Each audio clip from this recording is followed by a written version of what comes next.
Welcome back. This PowerPoint will be working on rehabilitation and the different ways in which this can be achieved in health and social care settings. First of all, it's quite important to refresh your memory about the key words associated with rehabilitation and the key word itself, rehabilitation, which is the process of restoring someone back to good health. This could be after they've had an accident, like a car accident, surgery, or they've been particularly ill. It's getting them back the best they possibly can. Some people you will not be able to get back to where they were. Psychotherapy, this is similar to rehabilitation, but it is rehabilitation of the mind. So the type of therapy to treat emotional and mental health conditions, usually undertaken with a therapist. All health and social care settings not only are there to help support people in the way of treating illnesses or completing surgery, but it's also to help them after that has happened. And the whole purpose of a rehabilitation program is to enable someone to recover from, say for example, a car accident where they've had an amputation, the best they possibly can. However, it's not always bringing somebody back to the same health that they had before. For example, someone that had an amputation will not be able to suddenly grow a leg again and recover to the full extent that they had prior to that. So it is the best that you possibly can. Rehabilitation is given after a heart attack or stroke, and they may be given lifestyle advice, such as if they had a heart attack and were heavy smokers, they might advise to be cut down or to stop smoking or to stop drinking. Enabling rehabilitation, it can be central for people who have a mental illness, allow them to get over their anxieties or the depressions, and each rehabilitation is different due to the person's physical and psychological needs. When you're looking at rehabilitation, the main professionals involved in that are physiotherapists, therefore giving exercises, strengthening muscles, occupational therapists who might go around to a house and suggest ways in which a house can be adapted, counsellors to help people cope with the after effects of perhaps a traumatic event, and also psychotherapists, exactly the same as a counsellor. It may also include complementary therapies such as Reiki, if you can have a chance to have a little look up on Reiki. However, these are not considered conventional medical treatments, so they've got no scientific evidence to say that they are successful to help with rehabilitation, so it may not be available under the NHS. It is worth actually, let's say, looking up some complementary therapies that may use with people in who need to rehabilitate from a physical or psychological illness or injury. So I've put 4 exam questions in this PowerPoint that you could have a go at. I've tried to give you a scenario, and I've tried to get you thinking about the ways in which these people can be supported. You may attempt this question, then go through the rest of the PowerPoint slides and actually change your opinion on what you put. That's fine. Just have a go at it, and then once you've gone through, you might like to change what you've put. You might have forgotten something that this PowerPoint refreshes your memory of. So the first exam question is Barbara, who is 87 and lives alone. She has mobility issues and she's awaiting a hip operation. She's also visually impaired, wearing strong glasses, and she also is hearing impaired, refusing to wear a hearing aid. She's not left her house since she had a burglary 1 year ago, and she's fiercely independent and refuses to move into a care home. The question you have is which health and social care professionals may support her to live a more fulfilling life, and that's for 6 marks.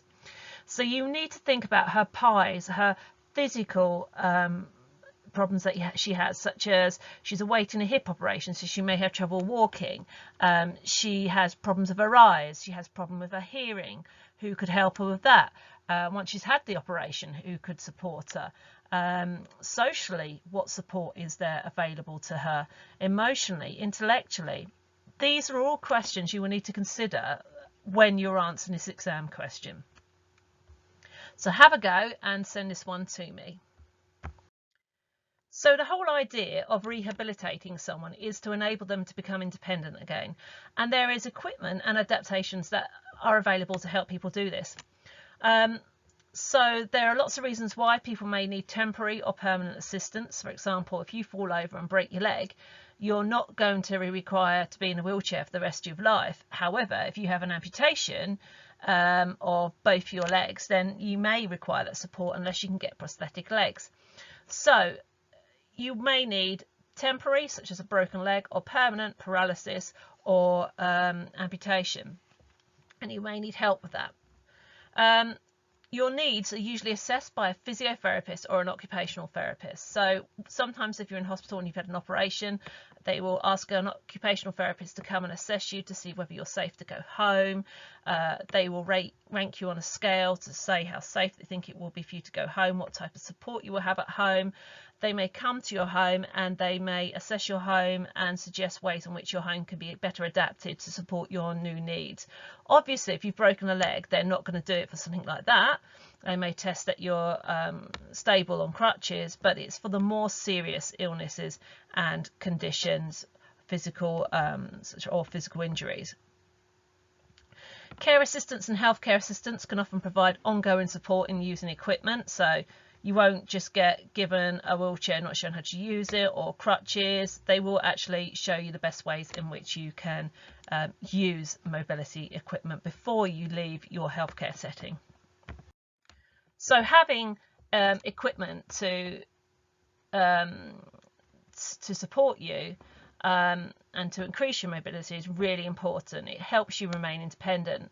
So there's lots of mobility appliances out there. I mean, it's worth you researching in addition to these PowerPoints.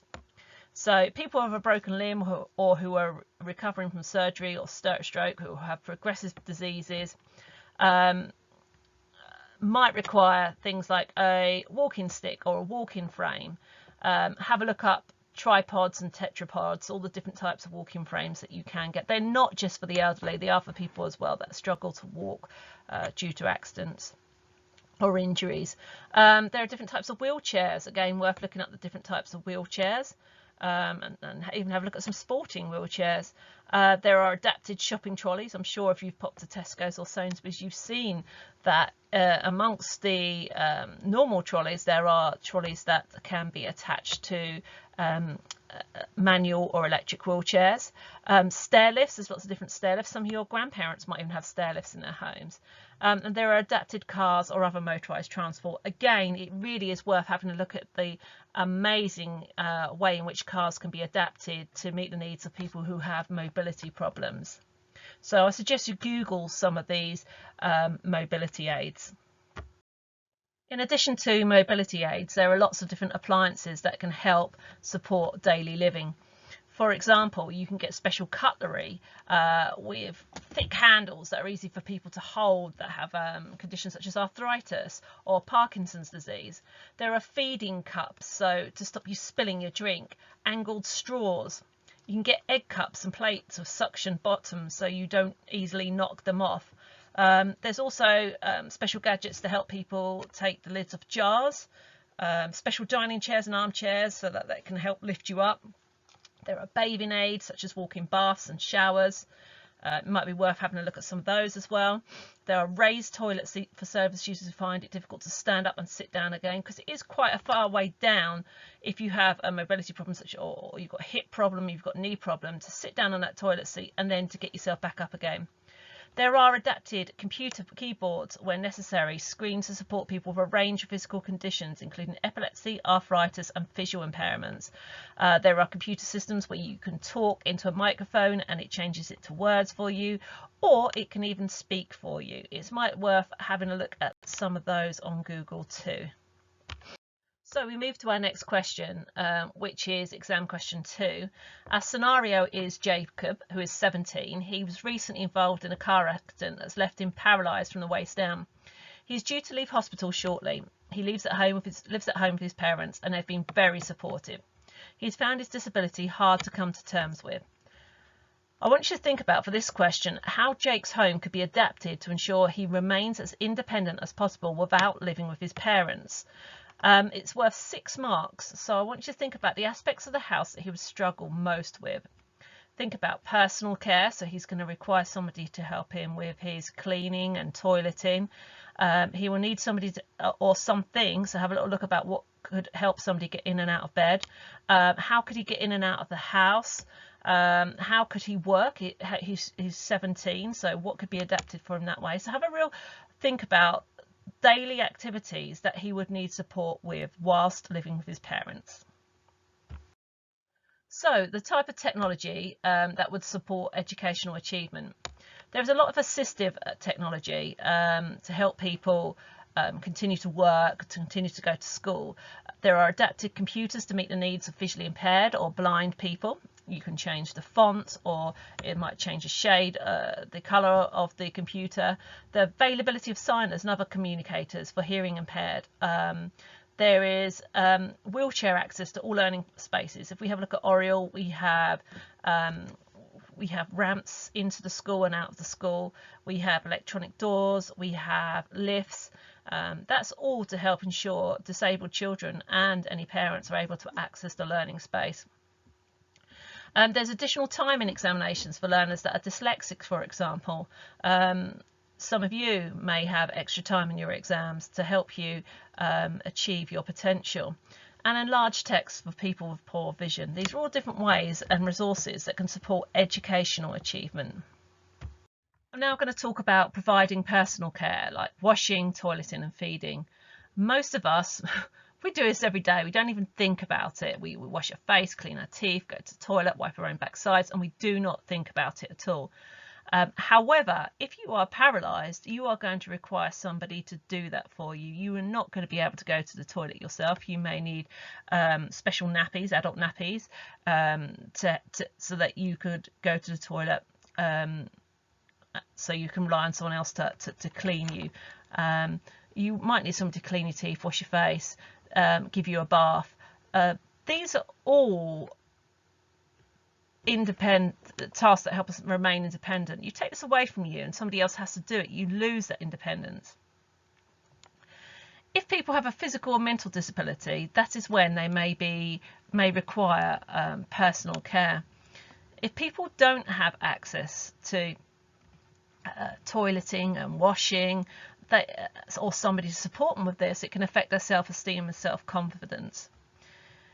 As a nurse, healthcare assistant or a carer, you must approach these intimate areas with care.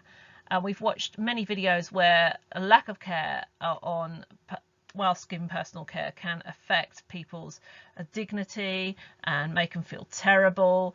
So it's about doing that sensitively and maturely. Carers should discuss usual routines, preferences of personal hygiene, such as somebody in your care may prefer a bath over a shower. They might want to do a particular, they might want shower gel over soap.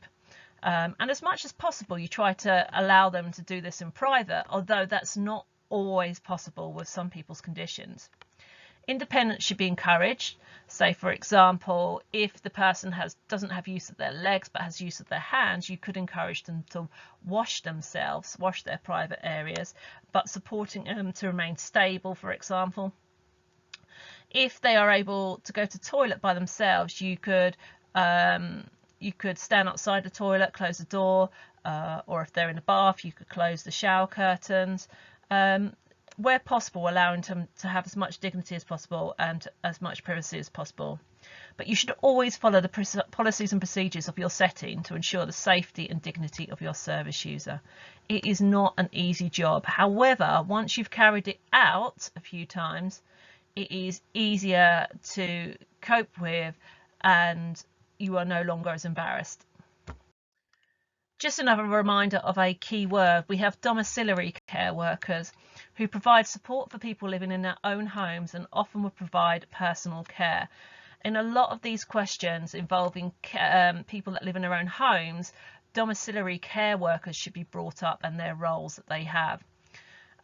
In care homes, on the other hand, the care assistants will provide personal care.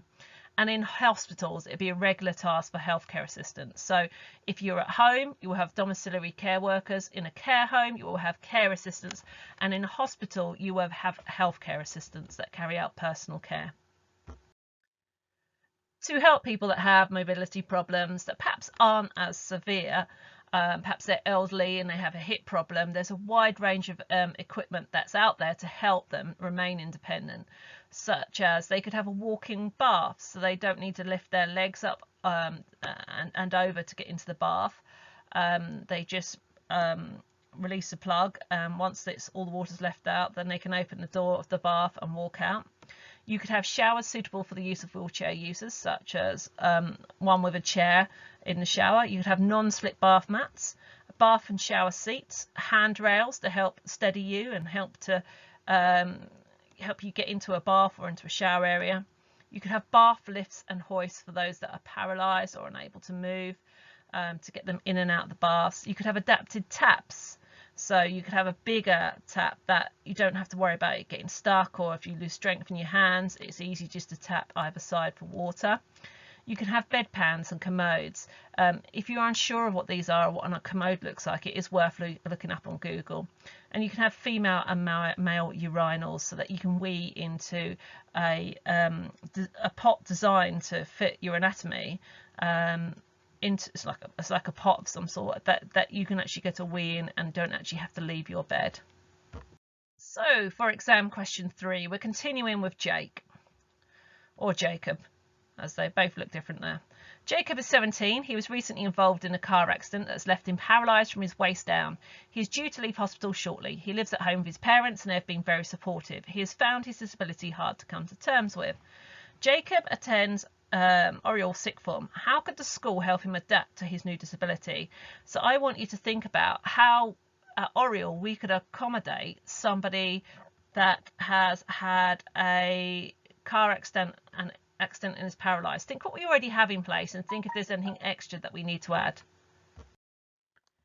In addition to caring for people and offering different mobility aids and assistive equipment, you must also be aware of any cultural differences related to personal cleanliness. For example, Muslims and Hindus prefer to wash in running water than to have a bath, such as a shower. Muslims and Hindus often prefer to use a bidet rather than use paper after using a toilet. Sikhs and Rastafarians do not normally cut their hair. Hindus and Muslims would strongly like to be treated by someone of the same sex. So these are all things to consider if you work in care. And that can be a nurse, that can be a midwife, healthcare assistant, carer, occupational therapist. These are all things we need to be aware of.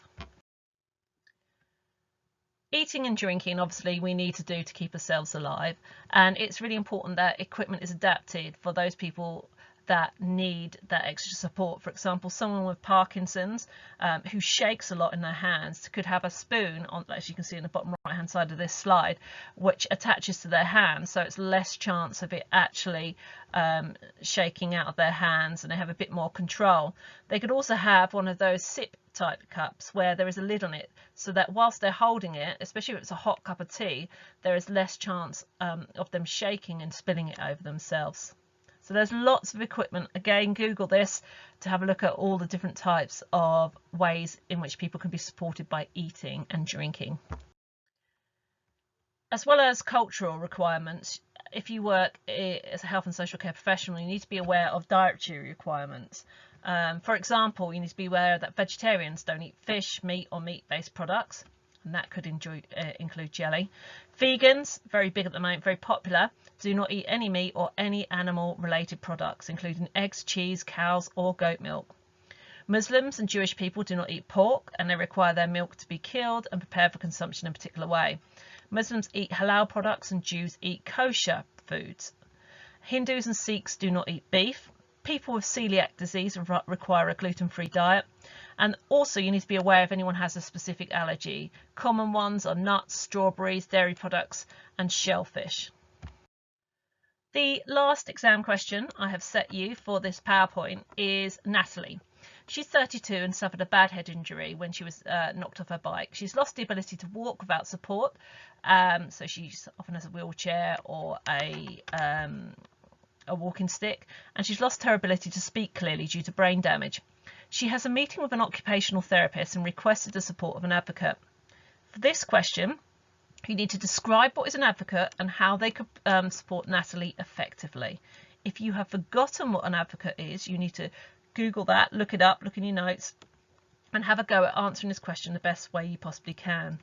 can I please ask that all answers are written down on a piece of paper and filed or typed up and sent to me. I do want to see what you're putting just to make sure it's right, and then it's a good revision tool, because every exam paper you have, they just change the wording of the questions slightly. So if you've got an answer to this, you may be able to use it in an actual future exam, because it will only be slightly changed.